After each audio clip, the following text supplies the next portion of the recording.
안녕하세요. 음산한 기밀들이 오신 것을 환영합니다. 오늘 우리는 시간이 멈춘 듯한 신혼집에서 일어난 기이한 이야기를 들려드리려 합니다. 이 집은 단순한 거주지가 아니다 어두운 기밀로 가득 차 있습니다. 잊지 못할 영혼들이 여전히 두 곳에 숨어 있습니다. 이곳으로 저희와 함께 들어가고 싶으신가? 곧 우리를 기다리는 소름 끼치는 비밀들을 함께 탐험해 봅시다. 이 이야기는 제가 태어나기 전 어머니가 겪었던 무서운 경험에 관한 것입니다. 한밤중 어머니는 자신이 집이라고 부르는 곳에서 검은 옷을 입은 영혼에게 위협받았습니다. 기이한 현상과 악몽 속에서 이 이야기는 우리가 이 세상 너머에 존재하는 것들에 대해 깊이 생각하게 만들 것입니다. 어머니께서 전화 받기 전에 적으신 일입니다. 지금으로부터 45년 전 당시 신혼이셨던 아버지와 어머니께서는 땡땡동에 어머니께서 소비에 계신 아버집의 단칸방에 월세로 잔림을 꾸리셨습니다. 그 집은 시집집이 아닌 약간은 오래된 기와집 비슷한 구조였는데 방 옆에 작은 부엌이 있고 연탄 아궁이와 단립집이었다고 합니다. 그런데 어머니께서는 집을 걸어가지 말고 또 떠는 집 하나를 느끼셨다고 하죠. 집을 구경하던 도중 혼자 부엌을 구경하러 들어갔는데 거거수 입은 어느 여성이 자신을 쳐다보고 있었다고 합니다. 깜짝 놀라서 누구세요? 라고 물으니 그 연인은 시위 부지며 부엌 뒷문으로 나가더랍니다.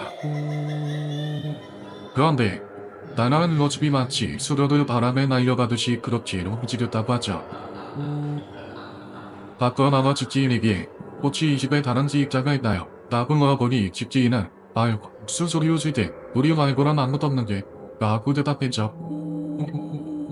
이상한 마음이 들었지만 저울이 달려오고 있었기 때문에 저도 버리자도 냈다고 합니다. 이상하고 해봐야 장인도 적었기 때문에 장난이 자를 끝내고 덧더 맞춰서 이유자 돌렸다고 하죠. 요즘은 보기 드문 풍경이지만 당시에 그런 미덕이 있었다고 합니다. 그리고 그날 밤 피부와 미도의 번유와 당시 임시련이 잤던 어머니께서는 일찍 잠을 드셨습니다. 아버지께서는 이미 코를 골며 주무시고 계셨죠. 저렇게 잠을 들었는데 갑자기 어머니를 누군가가 흔들어 깨우더래요. 아버지께서 자신을 끼워만져만 하셨던 어머니는 잠에서 깨 눈을 비비셨습니다. 그런 후에 그 앞에는 낮이 부엌에서 봤던 그 여인이 부정투정으로 어머니를 노려보내어 수거인다 수거인다 일어나서 어머니의 목을 조르더랍니다. 갑자기 숨을 쉴 수 없는 고통에 멍드는 쉬다가 으악하고 외박이 비명을 지르셨는데 그 소리에 잠에서 깨어 아버지가 어머니를 깨웠대요. 다치 마치 이신하고 이사하고 그러나 정신이 없나 봐. 왜 일하나 번이라도 넣어서 약하지 해먹자. 라면서 어머니를 반신시켰죠. 그러나 어머니께서는 쉽게 잠을 이룰 수 없었습니다. 그 여자가 누구일까 궁금했지만 떠누지 않은 사람도 아니었고 기억이 없는 사람이었거든요. 그래서 그 매저한 눈빛이 몸서비를 치시며 그렇게 시어집에서의 첫 발방을 보내줬습니다. 다음날 시간이 더 자나봉을 들어오시는데 원한 할머니가 그 집 앞에 초선이 오고 있었대요. 할머니 누구세요? 라고 여쭤봤더니 아니요. 방역왕들이 자리를 뜨셨다는 거죠. 변이자원 할머니도 달리시네 라고 하시면서 집에 들어가셨고 아버지께서 퇴근 후 저는 식사하러 가시고 얼마 안 있어 두 분 다 잠자리에 치셨습니다.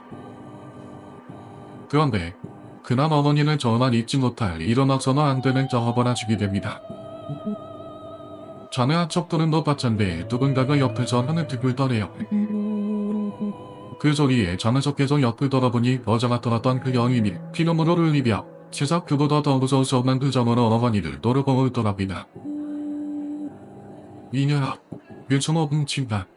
이녀, 죽어라. 그렇게 또 어머니의 몸을 조르던 그 여인. 어머니는 어제처럼 기변을 지리지 못했고 갈급한 마음에 팔을 뻗어 아버지 옆구리를 꼬집으셨다고 합니다. 장례식간 아버지가 어머니 쪽을 보니 검은 형체가 어머니의 몸에 올라타서는 한 손으로 어머니의 목을 조르고 한 손으로 임실한 어머니의 배를 막고 때리고 있더랍니다. 너희 죽으라. 하며 접은 형체의 주먹을 날리셨는데 그 형체가 롯데가 떠없었고 골당한 어머니만 뒤셨죠. 그날 어머니는 안타깝게도 아기를 잃으셨습니다. 밤에 병원에 듣기를 혁변도 안 돼요. 지치마 주머니라 오랫동안 잠타도 가셨던 할머니를 한번 부러우셨고 그분의 도움으로 가이식이 급한 상황을 면하지 있었습니다. 그런지 전화기를 잃고 시리에 받으기 시작하거나 갑자기 시골에 계신 외할머니가 연락도 없이 찾아오셨습니다. 배가도 느낌도 안 좋아 꿈자리도 지숭숭해서 단골에 앉아봤더니 퍼뜩하고 않거나 아니요 무슨 일이 있었는지 꾸찍꾸찍 뛰어머누셨고 어머니는 그간 있었던 일들을 말씀하셨습니다. 저희가 죽지마다 있던 시련도 아니기도 했고 괜히 걱정을 하실까봐 알리지 않으셨는데 외할머니께서 하시는 말씀이 놀라웠습니다. 단골도 크셔도 두 집 다 사는 집에 독한 시집살이 때문에 죽은 그 집 며느리 귀신이 투투있는데 파비르노 그리 니 딸이랑 외손들은 노린다고 죽어나야 붙잡 수 없는 긴데 이러다 다 죽기 전에 빠이가 구해할고 그렇기에 걱정을 한 수단 쪽 결국 외할머니는 할머니를 찾아가 저하와 얘기하셨고 마치 할머니께서 아침에 무당이 있어서 그분을 집으로 모셨다고 합니다. 무당이 집에 떨어져자마자 그 늦가은 서늘한 날씨 갑자기 식은땀을 의시더니 집주인 아주머니를 찾으셨습니다. 이 마마의 옆편이야. 이런 밤은 이미 시간제대 같은 여죠? 라며 고통은 치시더랍니다. 처음에 당황하나 버처럼 먹으면 척 오히려 엿전어 자친하던 집주인 아주머니는 보다 좋아 할머니의 강한 죽음이 갑자기 모든 것을 질투했대요. 사실 이 집은 집주인이 이 집에 살기 전 다른 가족들이 살았는데 15년이나 버시고 잠대독자 아들과 그 아내가 살고 있었습니다. 어떤 이유성인지 며느리는 적어한 지 3년이 지나도 이진이 되지 않았고 같이 일합손이 귀한 집이라 그 시어머니의 시집살이는 적겠다고 합니다. 그런데 어느 날 시어머니가 첩을 들여서라도 손을 이어가야 한다며 구격단점으로 아들의 호초를 드리자 했고 그렇게 한 집에 다른 연인이 들어와 살게 된 지이한 차일이 시작되었다는 거죠. 초원의 싫다던 남편도 자주 그 여인의 땅에 들락망을 kis고 그 여인은 임신을 하게 됩니다. 며느리 시집살이가 더 더욱해졌으며 저 어느 주머니 새로 들어온 여인의 주거일까지 돌았다 했다고 합니다. 그러던 어느 날 그 며느리가 괴로우신 덕은 이기지 못하고 저덕방에서 스스로 응원을 따라 저사를 했다고 겁니다. 그렇게 며느리가 죽은 뒤 그 집에선 이상한 일들이 끊이지 않았다고 하죠. 그 집 시어머니는 밤마다 먼 나이 너가고 쫓기고 새로 들어온 나이도 악몽이 썰었다고 합니다. 그 큰 집을 헐떡스 내어놓고 그러기 그 가족은 집을 떠났으며 현재 주인집 아주머니네가 들어왔다는 거죠. 그런데 주인집 아주머니 때문에 이상한 일들이 없었고 되려 그 큰 집을 살게 잤으니 좋았다고 합니다. 되게 새로 왔는데 우리 부모님이 들어오신 거였죠. 무당은 야이 옆에내야 며느리 하니 덕추덕추부터 합구석이 임신한적인 매를 수양하지다니 지정신이야? 라며 고통을 짊어들고 웃기고 기어코 다가 나왔다고 합니다. 무당권에 많았다느냐 그 안이 가득찬 며느리여 관기가 임신한 어머니를 시점하여 결국 뱃속이 아기가 그리 되었다고 하더래요. 집주인네는 임신한 며느리도 없고 하니 그냥 입고지를 안 했고 그 방에 사람도 살지 않아서 아버니도 없었다는 거죠. 부모님들은 점차 할머니에 들어가 살며 집을 알아보셨고 집주인도 처음엔 안 된다고 하다가 보증금을 내어주었죠. 그런뒤 다시 이삿짐을 싸간 날 간간히 주먹비에 나타났던 할머니가 도망치러 훔쳐보더니 어머니를 보자마자 도망쳤다고 합니다. 그 아이 하던 그때 간간히 얼굴을 떴던 옆집에 사는 빅닭돌이 아주머니가 와서는 어머니에게 들어더랍니다. 저 할머니 있잖아요. 저 할머니가 바로 여기 전에 살던 그 시어머니였대요. 집이 이사가고 남편은 그 사람마다 죽고 와도도 시름시름 앓다가 죽고 새로 들인 여자도 의사나고 죽으러 가고 지금은 다 망해서 저쯤 어디서 혼자 살고 있다는데 여기는 고용을 좀 오라 양심이 있으면 뭐도지. 어머니는 자신이 지은 데 때문에 원기가 된 난일이기 저지라도 하러 오너가 했답니다. 그러기 이사도 가고 어느 날 그보다 분기 추정한 일이 있었는데 어머니가 그 할머니 이야기를 꺼냈답니다. 갑자기 너나 끄적어짓다 그보다 뿐은 어머니 없기 그 집에 찾아갔대요. 그리고 집주인에게 양해를 구해서 집 이모저모저 다시 살펴봤는데 부모님께서 기부하던 방에 귀축돌 근처를 파봤더니 폐집 비단 주머니 하나가 나왔답니다. 그래서 그 안에 열어보니 부적이 있었고 다시 또 그 방에 젓가락을 보니 잘 보이지도 않는 곳에 부적이 여기저기 붙어 있었죠. 그 부적을 보더니 마마마마 보고 소를 전합도다. 그러니 끝내하느니라 한떠 버프렸고 여기 남아 돕기만 작득 커봤지. 에이.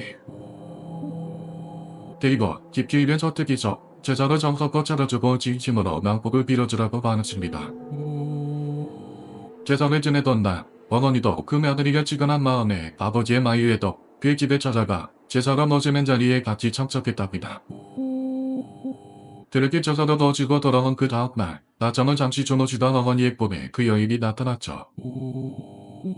깨끗한 한복을 차려입고 전에 보던 그 무서운 표정이 아닌 정말 억울한 표정을 짓거나 최대 정말 미안해요.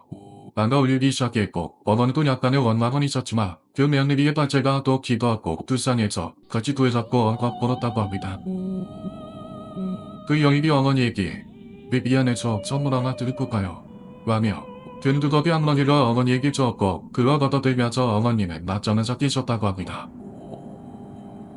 그리고 얼마 안 있어 저를 임신하셨죠. 그 뒤 저희에도 참 기구한 얘기를 말았는데 그 이야기를 해보렵니다. 그 여인이 저를 지켜준 적이 여러 번 있었다고 저는 생각합니다. 그 일 이후 부모님께서는 저를 뺑뺑덩이에 턴을 잡으셨습니다. 그 뒤 제가 서설머녀의 일주일 여동생이 태어났죠. 아버님은 잠번이 뚫어본단 일을 하셨습니다. 그래서 먼 주말이 지나 집에 오시지 못하는 일이 종종 많았죠. 저는 당시 일을 잘 기억하지 못하지만 한 가지 기억이 남는 일이 있습니다. 아버님께서 주말이 가시고 포천으로 지내오지 못하신 날 제 여동생이 태어났습니다. 외할머니께서 집에 와 계셨던 기억은 납니다. 그날 제 기억이 남는 일이지만 당시 제 여동생은 미주아로 태어났습니다. 사실 2년 전 정말로 가난했었습니다. 요즘이야 일기부이 돼서 아이들을 키워왔다고 하지만 그때는 꽃맛 같은 일이었죠. 외할머니 불임에 빌리자며 그냥 볼 빠진 구멍 같은 어린 것을 안고 어머니를 놓이면서 집으로 오셨다고 합니다. 첫 아이를 잃어서 더 아이에 대한 미안함이 크셨대요. 다 내 탓인가 보다 하시면서 어떤 주식도 취하지 못하고 그저 아이를 안고 바라볼 수밖에 없었죠. 약 7일간은 거의 아무것도 먹지 못하던 어린 직면이 뚫고치 거들받았던 아빠. 제 기억은 당시 그날 밤만을 기억합니다. 말도 잘 못하던 제가 잠에서 깨어 그 좁은 단칸방을 들이받더니 도제 옆에 어머나 아주머니가 앉아 도제는 수작을 꼬기 줬습니다. 저바로 이 기억은 40여 년이 지난 지금도 생생합니다. 오늘도 빛을 반사하며 온화하고 다정한 미소를 짓던 그 아주머니를 잊을 수 없습니다. 그런데 나중에 고소들에게 갑자기 병증이 몸이 호전되어 아침부터 심하게 얼었던 날이 있었다고 합니다. 그날부터 도제는 건강을 되찾았고 수학과 병원에서도 기적같은 일이라고 했던 별다른 이야기를 하지 못하더래요. 비전 5년 도제이 결혼을 앞둔 어느 날이었습니다. 여느 때처럼 어머니는 도제의 아기 시절을 이야기하고 계셨죠.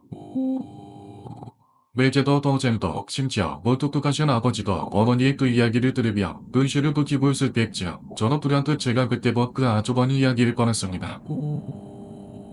그냥 갑자기 머릿속에 벅스친 기억들을 가족들 앞에서 꺼냈죠. 그러자 어머니는 갑자기 어버버우시면서 전에 제가 말씀드린 그 이야기를 저희 두 남녀에게 처음으로 말씀을 주셨습니다. 그리고 그 여인이 나타나 제 도제로 전혔더나 그래서 다 죽어가던 그 어린 것이 잡아놨구나 하셨습니다. 그 이야기를 듣던 도쟁도 어머니와 부둥켜 업고 울었죠. 아버지도 고개를 돌리시고 눈시울을 끄시셨고요.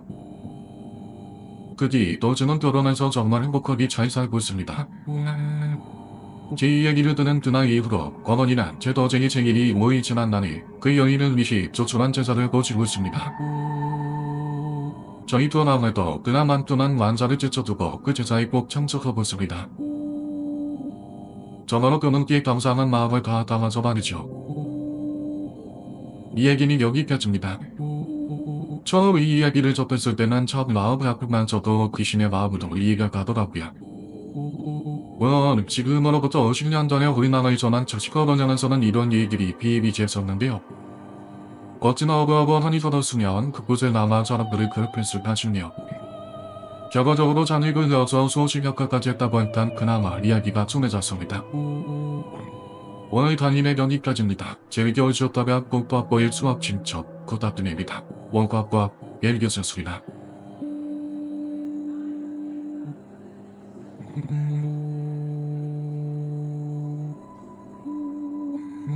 이것이 바로 저희 어머니에 대한 이야기입니다. 그녀는 평생 동안 이 끔찍한 경험을 간직해왔습니다. 모든 영혼이 평화를 찾을 수 있는 것은 아니며 이불은 여전히 복수나 구원을 갈망합니다. 여러분이 방금 들은 이야기에 소름이 끼쳤다면 음산한 비밀들 채널을 구독하고 좋아요를 눌러 다음 괴담을 놓치지 마세요. 여러분의 경험을 아래 댓글로 고민해주세요. 여러분이 이 이야기에 대해 어떻게 생각하는지 듣고 싶습니다. 다음 영상에서 만나요.